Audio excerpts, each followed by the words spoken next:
Regg Roc, hi there.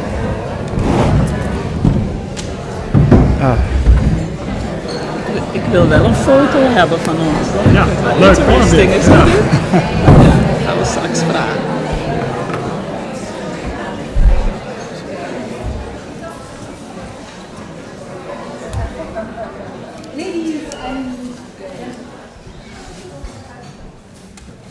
On behalf of the Holland Festival, I would like to say welcome to this very special talk.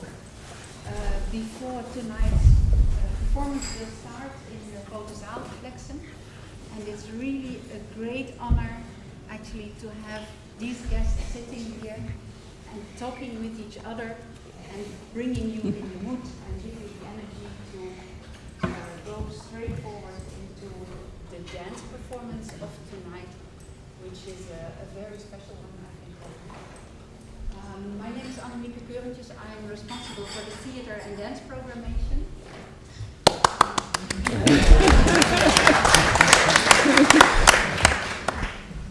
Tonight's guests sitting here at the table are coming from various perspectives, I'd say, in theater.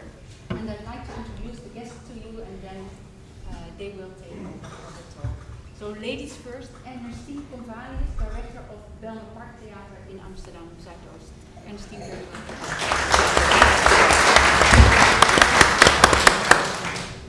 I go to this side, Reggie Roc. He's a choreographer, and he is one of the two creators of tonight's performance. Welcome, Reggie.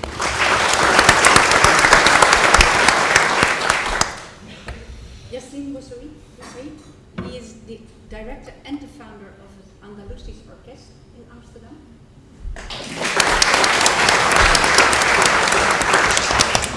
And last, but of course definitely not least, No least. Peter Sellars, director and co-creator of FLEXN tonight. The stage is yours. Thank you, Annemieke. Thank you all for coming tonight. We have a big night ahead. FLEXN is a total life experience. It's not a show. It starts as an attitude and then moves into how you're going to deal with the world. And so we would really want to celebrate certain living national treasures that we have here in Holland. And Ernestine has made this path-breaking place, and I think this is really our topic tonight, is in a world where we're surrounded by a lot of violence and a lot of very deliberate misunderstanding and a lot of unwillingness to give other people any kind of a break. What does it mean to create genuinely shared space? And space that actually creates an invitation to a new generation to be who they really are, which doesn't look like what came before them or sound like what came before them. And truly, we need them. Where are they? Well, first of all, they need the space and the support. And they need somebody who's paying attention. Ernestine, thank you.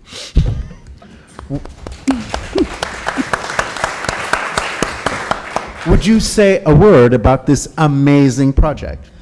Well, I like the way you phrased it.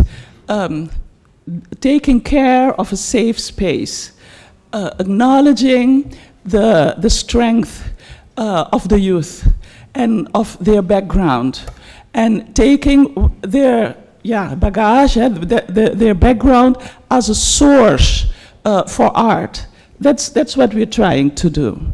And more young people in the Southeast. The Southeast is, I think, the most multicultural, how do you say it? Place in Amsterdam. And it's very important that art, of course, goes beyond the present. Art triggers the imagination. Art is also the place for hope. And in a place where I work and live, I think that is the power of art. And it should be accessible to all the people in the Southeast, but especially to the youth. And that's what we're trying to accomplish. And you've been doing it for a long time. I mean, really steadily, which is one of the most impressive things. Yes, Would you talk about the longevity of this project? Well, I work in the Southeast since 1998. And it's true. The fact that, we are having success with this theater is because of the fact that we have patience and that we are working for, all this time. The theater is young, it's only 7 years old. Before that, we were working in garages, in community centers, etc. But we always had this view that in the Southeast there should also be a professional theater. And sometimes people, other organizations, other theaters, they would approach us and would ask us, we need some other generation, we need some more people of color, young people of color in our theaters. Could you take care of that? So it's very important to understand that it doesn't happen like that you have to build trust, and that you have to give them the space to express them the way they want to do it. So that's what it is. And some of us live also, I live in Amsterdam, Southeast. Thank you. Okay, that helps. No, but it's necessary. No, you can't just drop in by helicopter. No, true. it's really, you have to be there for real. Yeah, not everybody has to be, but No. the core has to be You there. have to be there. You have to be there. Yassine, you just have the most thrilling project. Would you just say about the way you started it and like where it's going? Yes. Well, in 2011, I was playing football with one of my best friends, and he had always a violin with him. And he was a bit ashamed about talking about the music that he was playing because, the guys are listening to dance music and stuff. But I'm working almost 10 years now in the cultural sector, so I asked him, hey, Mohammed, tell me, what do you play? He said, I don't know that. I said, hey, tell me. He said, I play Andalusian music. I said, wow, that's amazing, we should do something with this. And he invited me to the first show in the Engelenbak, which is always a starting point for many ensembles and theater makers in the Engelenbak in the city center of Amsterdam. And I went there and asked him, can I come with my parents? Then I realized that my parents never went to the theater before. They lived 40 years in Amsterdam, but they never went to the theater, which I felt really ashamed. I said, these are Amsterdam citizens and they don't enjoy music or culture. This is very strange. So I took my parents with me and my native Dutch friend Jason, and we went to the show, and I was surprised by the energy, by the music, but also by the story, because I studied history, and I was always touched by the fact that after the Romans there was 1,000 years of silence in Europe, and then we discovered America, and then everything started over again. But in those 1,000 years, it's my DNA, because my parents are from the north of Morocco, and we are we have Moorish background. So our story is told in Europe, but it's not in my books. So how can you bring it in music, and how can you share this culture in a new time, in the 21st century, with this hat on, with your earphones? Why do you say it? Your Headphones. headphones on, and listening to music and enjoying classical music from the 10th century. And we decided to continue this project, and we said, okay, we should call it or name it Amsterdam Andalusian Orchestra, because we're from Amsterdam. We reflect on Andalusia, not on Morocco or North Africa. And it's an orchestra, it's music, and a lot of musicians. And actually, when we started this journey, we discovered there are so many musicians in Amsterdam that are very good in this music, but they never found a place where they can share the music. So there was no infrastructure for them. And I will tell you one story. It has nothing to do with my orchestra, but it has to do with Amsterdam. I used to work in the Stopera I was also I was like this washing dishes and opening doors, etc. But I always went to the place where they wash dishes, and there was one person. His name was Modu. And Modu was an African man from Mali, from Senegal originally, and he was always playing guitar when Youssou N'Dour came to Amsterdam. So Youssou N'Dour was calling him, "Hey, Modu, are you available? Yes. Can you play? Yes." He was one of the best musicians from Senegal, washing dishes. And 5 years ago, his hand came in the machine, and his hand is gone. But Modu, he lives more than 20 years in Amsterdam, or 30 years in Amsterdam. And why didn't he find a place for himself in this city? It's a shame, to be honest. Yeah. And for me, I see a big projects about 180 Amsterdammers and blah, blah, blah, blah, blah, blah. For me, it doesn't count, because it's all about where important people are sitting and making decisions about how to be more inclusive instead of, marketing Amsterdam diversity, etc. So that's my goal as a theater maker, as a leader of an orchestra. Hopefully we can find more audiences and we can enjoy culture, because at the end it's about enjoying and sharing. Thank you. Wow. Nice.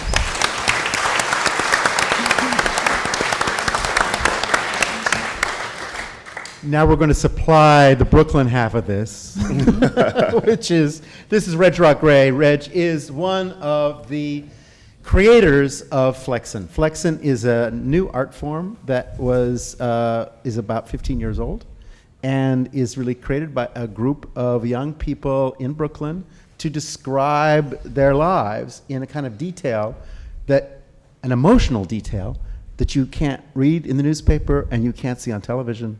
And in fact, these are lives that are misrepresented almost every day. What is it to have a language that is capable of dealing with the complexity, intricacy, and virtuosity that it requires to survive day to day in this part of New York? Regg, would you just step in there? Yeah, sure. Just deal with Well, I love what Ernestine was saying about just being in the community. Because when you're in the community, that's when you actually can make change in the community. You know, a lot of people they feel once they get to a certain stature or a certain level that they have to leave the community and try to build other places. But I think what my reasoning is to stay in the community, build the community, and make it stronger. So what I decided to do was a couple of years ago, we started this dance. What I want to say, it's just a dance function in my house.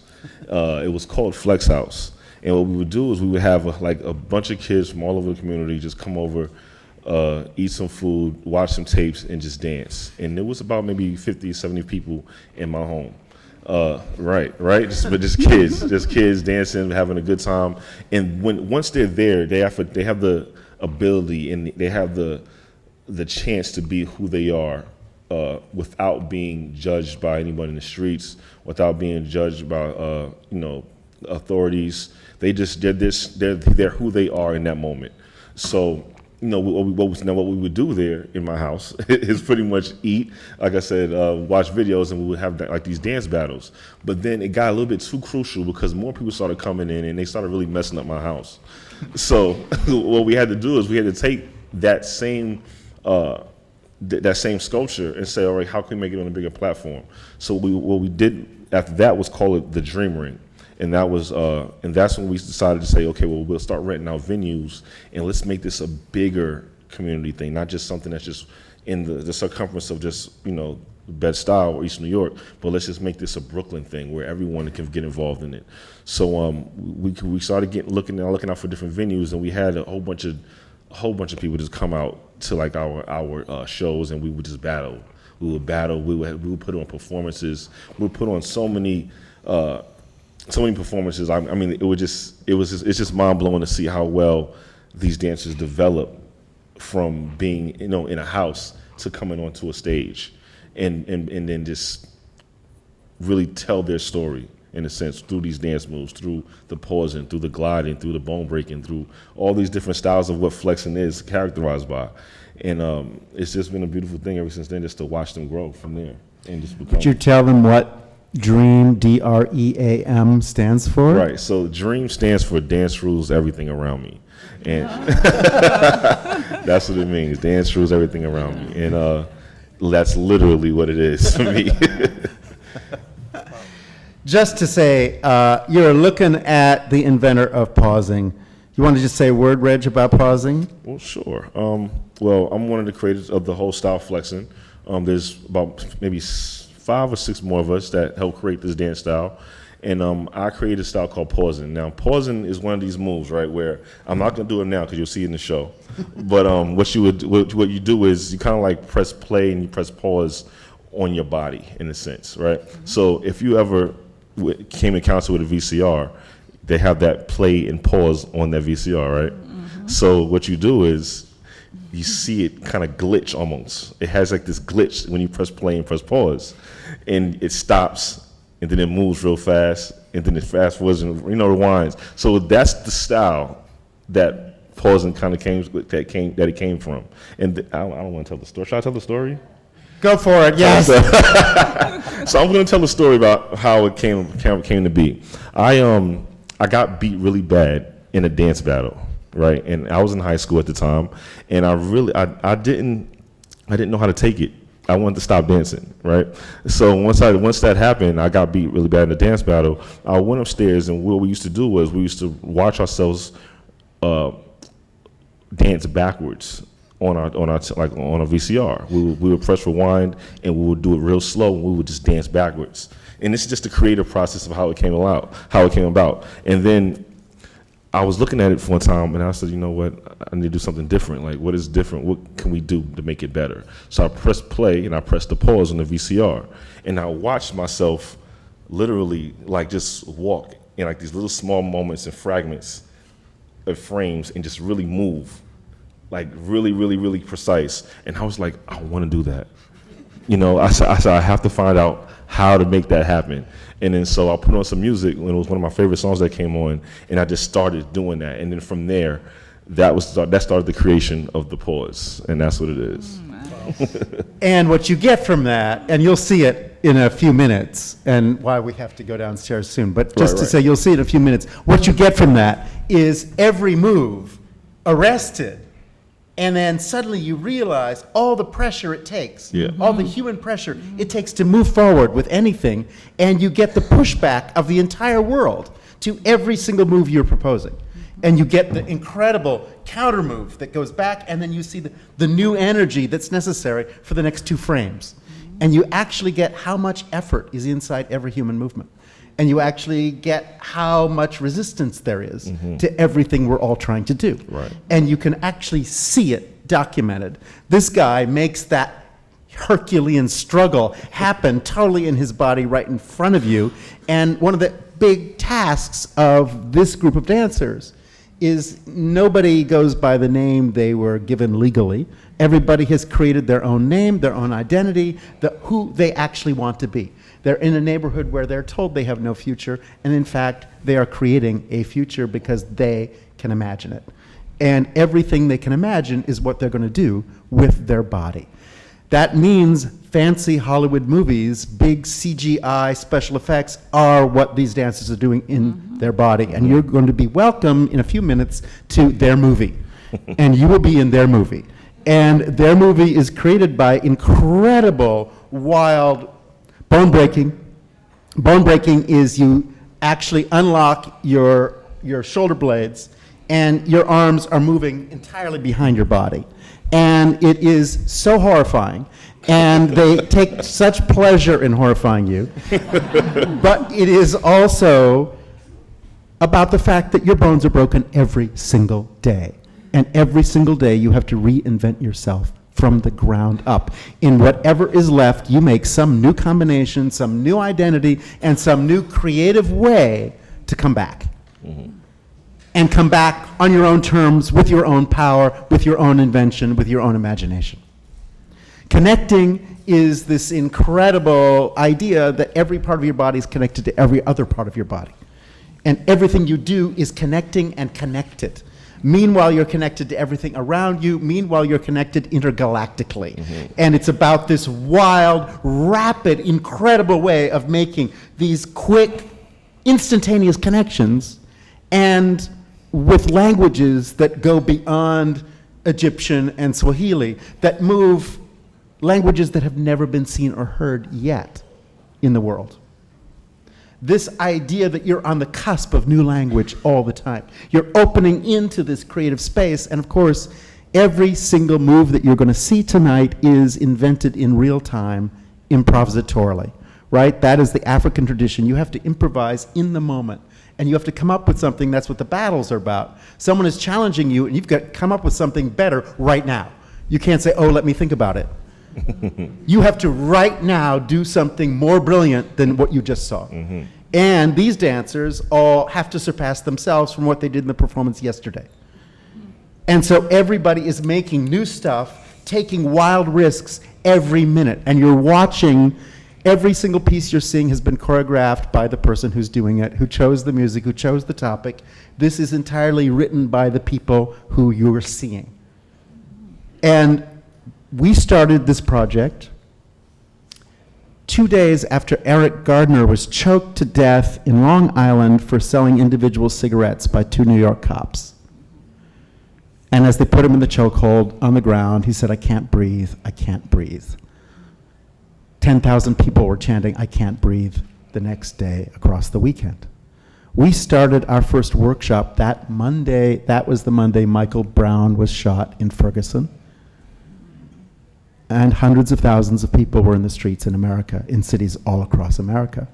Those were our first days of the workshop. So the piece you're going to see tonight was created in that context as a way of pushing back both towards violence against young people of color in these neighborhoods, calling out the cops, calling out the system, but with incredible testimony from people who are living with it every single day. Everybody's making things out of life experience or out of something which is the point of art anyway, which transcends your life experience. Because it's, in fact, you do not accept what is around you. You have to imagine something way more interesting. That's where you get the incredible, incredible form of gliding. Gliding, you know, a bit from Michael Jackson, you know, that idea of being able to move smooth, right? And the world is rough, and you're against every obstacle on earth, and you've got to move through it very smoothly, but it's not enough to walk, you have to fly. How do you fly? How do you get from here to there and nobody saw how you did that? That's gliding. You're going to see amazing gliding tonight. You're also going to see really one of the great forms is just grooving. All of this comes from Jamaican dance hall, and this idea of whatever is going on in your life, you have to remain in the groove. You have to not let the world take you out of your groove. The other key style, and you're going to see virtuoze tonight, and also what's so cool about the dancers you'll see on stage are stars all over the world. Wherever we show up, kids on the street say, is that Ace? Because everybody's known from YouTube. Everybody's known from Facebook. And so it's moving across a generation all over the world. Just to say, Get Low is one of the most amazing styles. It is because you're part of a culture that is under the radar and illegal. You have to actually be twice as smart as the legal economy. You have to move much faster than the legal economy. And this dance form is about being able to dance really fast and being able to get from here to there on your knees. You actually stay low and fly below the radar. And this move is about the triple virtuosity that it takes for an undocumented neighborhood to thrive. Everything, you have to work 3 times as hard and be 3 times more brilliant just to get to here. And Get Low also has that quality of humility, also has that quality of depression, what it means when you are emotionally low. And I would just say this is what makes FLEXN really different from most of the street dance that's shown, and certainly everything you see on television, is most most of those dance styles are about simply being cool and simply impressing your friends. FLEXN is about emotion. It's about reaching very deep into emotion, and you'll see it not just in people's knees or wrists or shoulders, you'll see it in their face. And it's a storytelling art. And it's actually about understanding everything is about the total emotional surround and how you move through it with maximum creativity and reinvent yourself and your friends' possibilities at every moment. So that's what's about to happen. And we just want to just tell you one more thing. In New York, in the anti-terrorism campaign, they have in the subways these signs that say, if you see something, say something. That is also what we're going to say to you. Tonight, right? Right, tonight. Do not sit there quietly. When you see some amazing move, make some noise. Right, totally make noise. Right? Because you're going to see amazing move after amazing move, Right. and again, it's going to happen like it does in sports. It's going to happen with you had no idea it's coming, and the person doing it had no idea it's coming. Right. It just arrives, and you just go, oh my God, that's incredible. Right? So you just have to not sit there like an oil painting. This is totally participatory, and the energy is moving back and forth, because that's the culture. Right. Is everything is back and forth and shared all the way. Have a great night. Thank you so much.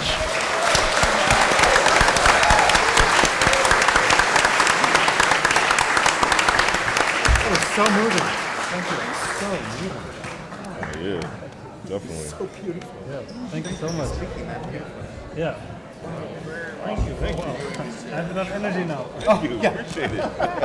Honesty. Oh, sure. You can put it in my room. Oh, thank you. Don't need it right now.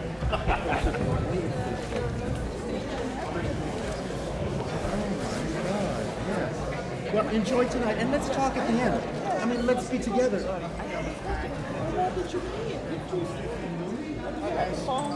It's a longer story, but in a very surprising way. I was working at the same place Reggie was working, and then we spent an afternoon together, and I saw what these dancers were doing, and we said, oh my God.